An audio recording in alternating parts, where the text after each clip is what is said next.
So I had the chance to meet with some of the kids in the program today. Where are you? Scream out. There you go. I love those kids.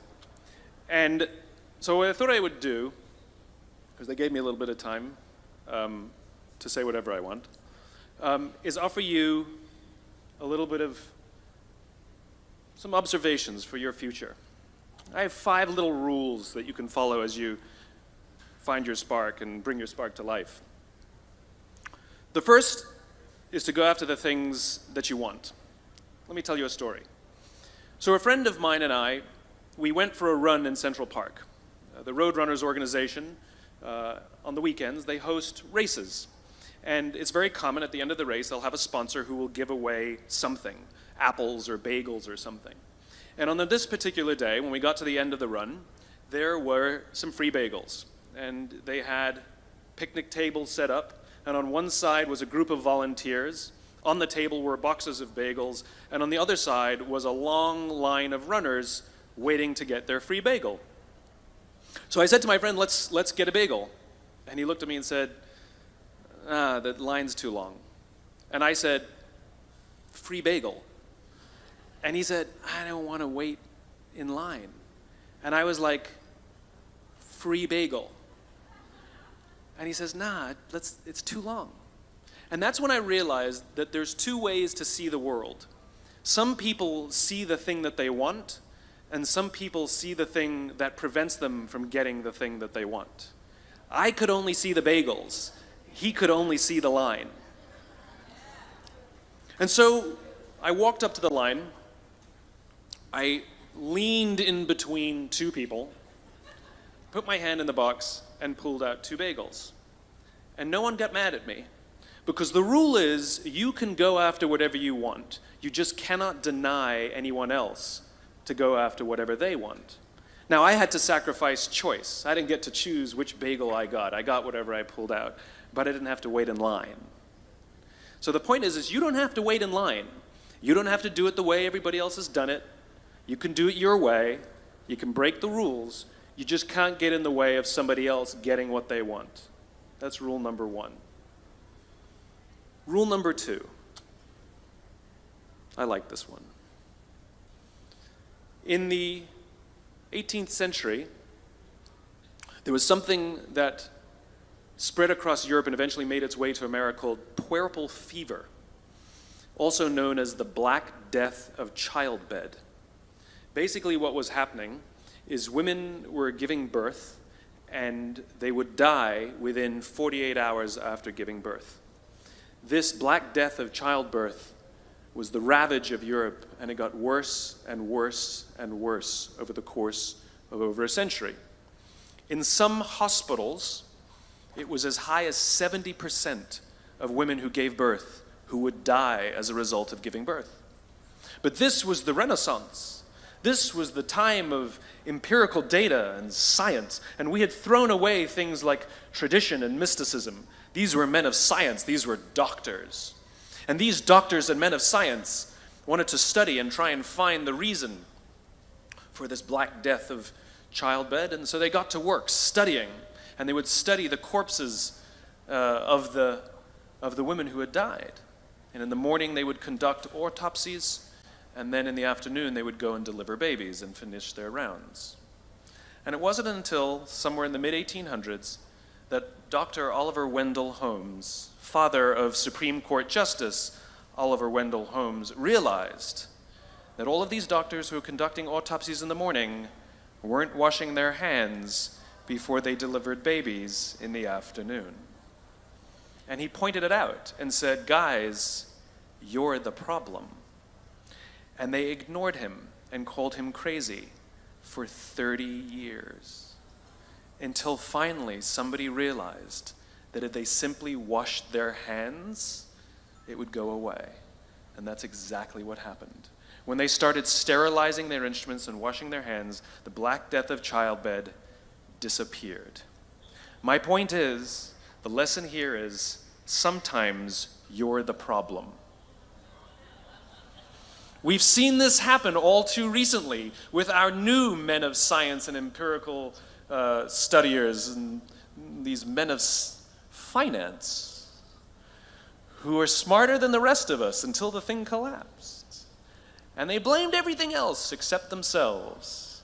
And my point is take accountability for your actions. You can take all the credit in the world for the things that you do right, as long as you also take responsibility for the things you do wrong. It must be a balanced equation. You don't get it one way and not the other. You get to take credit when you also take accountability. That's lesson 2. Lesson 3, take care of each other. The United States Navy SEALs are perhaps the most elite warriors in the world. And one of the SEALs was asked, who makes it through the selection process? Who is able to become a SEAL? And his answer was, I can't tell you the kind of person that becomes a SEAL. I can't tell you the kind of person that makes it through BUD/S. But I can tell you the kind of people who don't become SEALs. He says the guys that show up with huge, bulging muscles, covered in tattoos, who want to prove to the world how tough they are, none of them make it through. He said the preening leaders who like to delegate all their responsibility and never do anything themselves, none of them make it through. He said the star college athletes who've never really been tested to the core of their being, none of them make it through. He says some of the guys that make it through are skinny and scrawny. He said some of the guys that make it through, you will see them shivering out of fear. He says, however, all the guys that make it through, when they find themselves physically spent, emotionally spent, when they have nothing left to give physically or emotionally, somehow, some way, they are able to find the energy to dig down deep inside themselves, to find the energy to help the guy next to them. They become SEALs, he said. You want to be an elite warrior. It's not about how tough you are. It's not about how smart you are. It's not about how fast you are.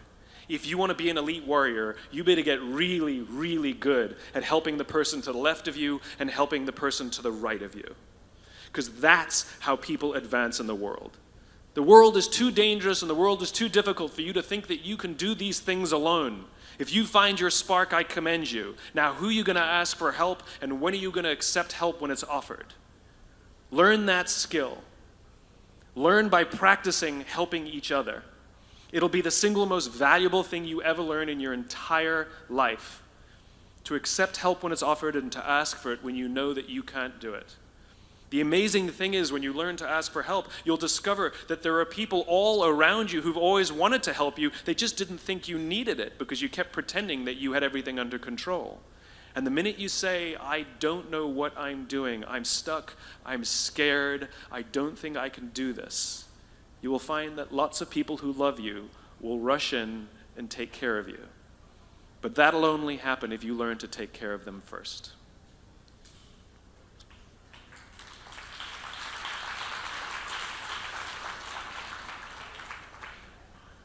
Lesson 4.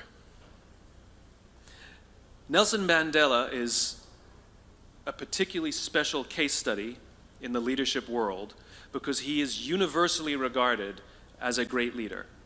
You can take other personalities, and depending on the nation you go to, we have different opinions about other personalities. But Nelson Mandela, across the world, is universally regarded as a great leader. He was actually the son of a tribal chief. And he was asked one day, how did you learn to be a great leader? And he responded that he would go with his father to tribal meetings. And he remembers 2 things when his father would meet with other elders. 1, they would always sit in a circle. And 2, his father was always the last to speak. You will be told your whole life that you need to learn to listen. I would say that you need to learn to be the last to speak. I see it in boardrooms every day of the week. Even people who consider themselves good leaders, who may actually be decent leaders, will walk into a room and say, here's the problem, here's what I think, but I'm interested in your opinion, let's go around the room. It's too late. The skill to hold your opinions to yourself until everyone has spoken does two things. One, it gives everybody else the feeling that they have been heard. It gives everyone else the ability to feel that they have contributed. And two, you get the benefit of hearing what everybody else has to think before you render your opinion. The skill is really to keep your opinions to yourself. If you agree with somebody, don't nod yes. If you disagree with somebody, don't nod no. Simply sit there, take it all in, and the only thing you're allowed to do is ask questions so that you can understand what they mean and why they have the opinion that they have. You must understand from where they are speaking, why they have the opinion they have, not just what they are saying. And at the end, you will get your turn. It sounds easy, it's not. Practice being the last to speak. That's what Nelson Mandela did. Number 5. It's Monty Python. 1, 2, 5, 3. For all the other nerds in the audience. There's one. Number 5. My favorite one of all. True story. There was a former Undersecretary of Defense who was invited to give a speech at a large conference, about 1,000 people. And he was standing on the stage with his cup of coffee and a styrofoam cup, giving his prepared remarks with his PowerPoint behind him. And he took a sip of his coffee and he smiled and he looked down at the coffee. And then he went off script. And he said, last year I spoke at this exact same conference. Last year I was still the undersecretary. And when I spoke here last year, they flew me here business class. And when I arrived at the airport, there was somebody waiting for me to take me to my hotel. And they took me to my hotel and they had already checked me in and they just took me up to my room. And the next morning I came downstairs and there was someone waiting in the lobby to greet me and they drove me to this here same venue. They took me through the back entrance and took me into the green room and handed me a cup of coffee in a beautiful ceramic cup. He says, I'm no longer the undersecretary. I flew here coach. I took a taxi to my hotel and I checked myself in. When I came down the lobby this morning, I took another taxi to this venue. I came in the front door and found my way backstage, and when I asked someone, do you have any coffee? He pointed to the coffee machine in the corner, and I poured myself a cup of coffee into this here styrofoam cup. He says the lesson is, the ceramic cup was never meant for me. It was meant for the position I held. I deserve a styrofoam cup. Remember this. As you gain fame, as you gain fortune, as you gain position and seniority, people will treat you better. They will hold doors open for you. They will get you a cup of tea and coffee without you even asking. They will call you sir and ma'am, and they will give you stuff. None of that stuff is meant for you. That stuff is meant for the position you hold. It is meant for the level that you have achieved of leader or success or whatever you want to call it. But you will always deserve a styrofoam cup. Remember that. Remember that lesson of humility and gratitude. You can accept all the free stuff. You can accept all the perks. Absolutely, you can enjoy them. But just be grateful for them and know that they're not for you. I remember getting off the Acela.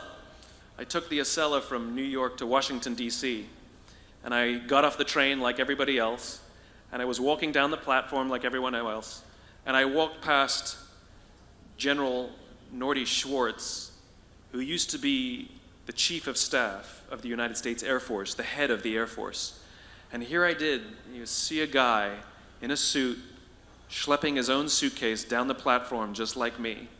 And just a couple months ago, he was flying on private jets and he had an entourage and other people carried his luggage. But he no longer held the position. And so now he got to drag his own suitcase. And never did it sort of remind me more that none of us deserve the perks that we get. We all deserve a styrofoam cup. It was a pleasure meeting you guys this afternoon. I was blown away by your honesty and your curiosity and your poise. And I am confident that the future is bright, despite the fact that America looks like an absolute mess right now. I am confident that the future is bright for one reason and one reason only, because you will grow up and you will be our future. Thank you very, very much, guys. You're wonderful. Thank you.